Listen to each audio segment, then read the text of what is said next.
Mécontente aujourd'hui de vous retrouver à Zot sur Facile comme couture. Et oui, aujourd'hui c'est le premier tuto que nous attendons tant, et ça montre à Zot comment utiliser votre machine à coudre, comment installer, comment enfiler, comment remplir la canette, et aussi d'autres conseils, surtout comment coudre droit à la machine. Donc voilà, si vous êtes intéressé, débutant ou pas, bah tout de suite. Voilà un petit récap de ce que Zot aura besoin aujourd'hui. Donc reste la même et suivez tout de suite le petit vidéo. Pour débuter ce tuto, vous aurez besoin d'une paire de ciseaux, d'une canette en plastique ou en métal, d'une bobine de fil, d'un stylo, d'une règle, de papier machine et bien sûr votre machine à coudre. Vous avez vu, j'ai mis sa copine juste à côté. C'était ma première machine à coudre. Je vous ai mis deux types de machines différentes.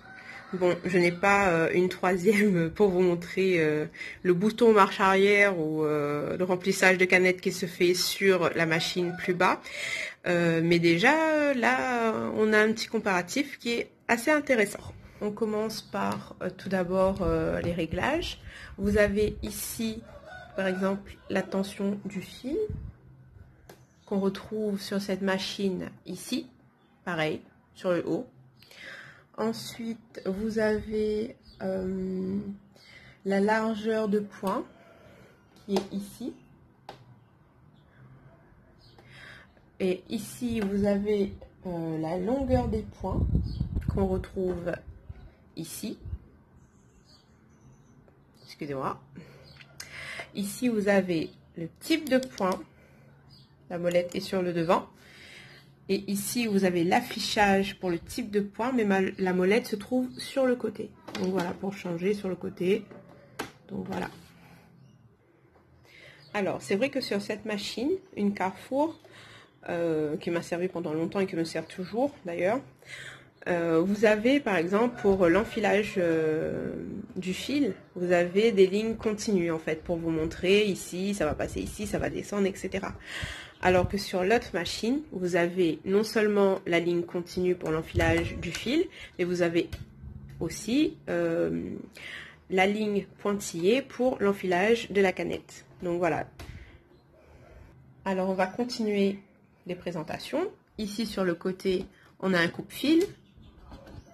Pour à la fin de l'ouvrage, il faut couper. On coupe toujours vers l'arrière. On dégage le tissu, on coupe vers l'arrière.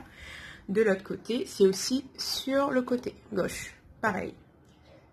Sur l'arrière de la machine, bah, ici vous pouvez voir, c'est pour soulever le pied presseur. Donc là il est soulevé, je vais le baisser. Vous voyez, c'est descendu, le pied presseur il est là. Je le soulève, voilà. Et c'est pareil sur notre machine. Alors, pour pouvoir lever et descendre l'aiguille, vous avez une molette sur le côté. Ici, c'est la première molette. Donc, vous pouvez descendre ou monter l'aiguille. Et ici, c'est pareil. La première molette sur le côté. Et regardez ce que fait l'aiguille. Quand on joue avec la molette, voilà, elle descend et elle monte. Voilà, tout simplement. Alors, comme je vous ai dit tout à l'heure, pour le levier marche arrière, vous avez par exemple ici sur la cingère, à savoir qu'à chaque début de couture et à chaque fin de couture, il faut faire une couture pour sécuriser, donc une marche arrière pour sécuriser la couture. Et ici, c'est pas au niveau du devant, mais bien ici. Voilà, vous avez vu, c'est le même symbole ici, marche arrière. Donc voilà, pour vous montrer que d'une machine à l'autre, ça change.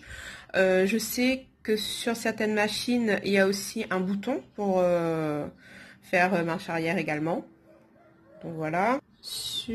Au niveau de la plaque, ici, vous avez les lignes qui correspondent aux valeurs de couture, c'est-à-dire 0,5, 1 cm, 1,5, 2, 2,5 et 3 cm. Alors, sur les deux, vous avez un bras amovible, ici. Donc, pour enlever le bras, vous laissez coulisser sur le côté, vous mettez votre main, c'est comme un tiroir, voilà. Donc, celui-là, c'est la même chose. Voilà. Et en fait, ce sont des boîtes de rangement aussi. Je ne vais pas faire un compte avec mon bordel. Donc, voilà.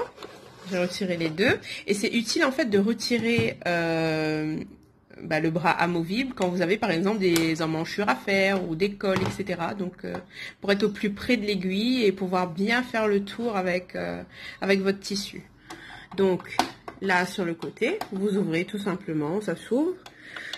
Mais que vois-je? Alors vous avez ici, voilà, c'est le boîtier à canettes. Là, ça bouge parce que j'ai un peu joué avec. Pour l'enlever, il suffit de tirer sur la languette. Ici. Et non, c'est pas un gros mot, non.